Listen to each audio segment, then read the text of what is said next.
This tutorial is going to show you how to add transitions to your pieces here in Final Cut Pro.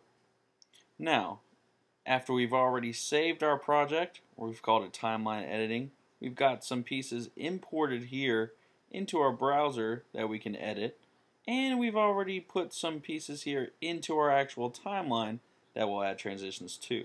We've got a JPEG, which acts as a video, and a WAV file, which is considered audio. There's two ways that you can apply transitions to your pieces, both audio and video here in Final Cut. The first way, waiting till you're all the way to the edge of your piece and you've got these horizontal arrows with vertical bars in between, simply click the edge and this is what it looks like that you've got.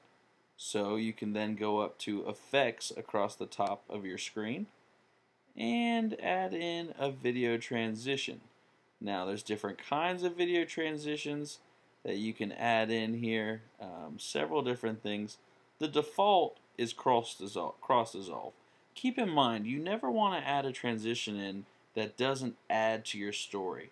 The most common example I can think of is a lot of times in wedding videos, at least in the 90s, what you would see is a heart transition where the video would fade in or fade out from a heart shape. Now, the video for a wedding, that could make sense. But let's say when we're talking about something like, for instance, this piece has the Beasley Broadcasting Center plans in it, we wouldn't want a heart to transition in unless you're that much in love with it. But no, we'll say no. So your default is a cross dissolve here. You click cross dissolve and you see that it added it in. So what it should do is fade it in. Since we did a cross dissolve, it should fade that image in over the audio. So we'll hit our space bar here. As my computer thinks, it'll begin to play. And there you go. You saw that it faded in. Oh, some drop frames. You want to be careful of that. We'll talk about drop frames later.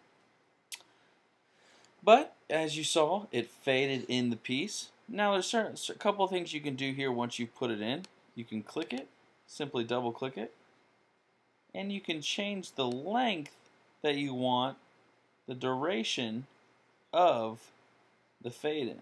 Let's say I wanted to take 2 seconds to fade it in, and you notice it changed it down here.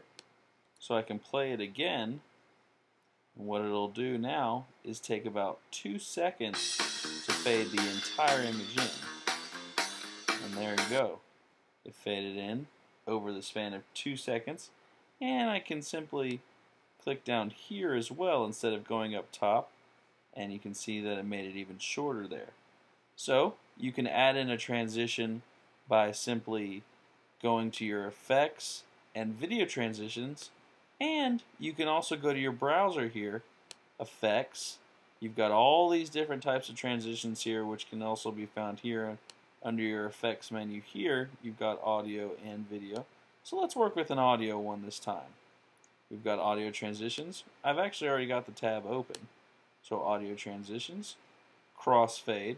Now what this does is you can crossfade, and 0 dB means that it's going to leave your audio levels exactly where you've got them. Now the plus 3 dB is going to add 3 decibels to whatever you've got your audio level set to here on both sides. Let's go ahead and turn those on so we can see where the levels are. So we can see where the audio levels are. Let's say we wanted to keep them the same.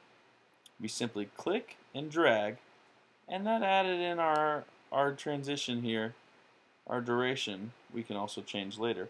But that added in our transition just by clicking and dragging it into it. So if we go ahead and we hit our space bar, so that way it'll play our timeline, fades in. Now audio isn't always the easiest to hear unless you fade it in over time. So you can see here that you can't really do a whole lot with this because of the length of time that you got going on. But if you double click it, the duration right now is set for 1 frame. Let's say we want to change it to 1 second. So we'll change that. We'll click OK.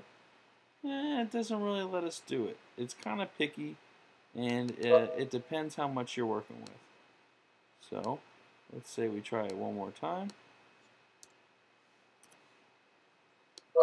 Once again, it really doesn't like us to change the audio duration, and that has to do with things that you overlay on top of it and some other factors. But for now, it does have some crossfade onto it.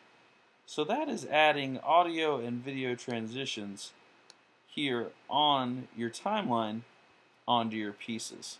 Now keep in mind you have plenty of other types of video transitions, but you want to keep it simple and only use things that really add to your piece. Most common, the cross dissolve.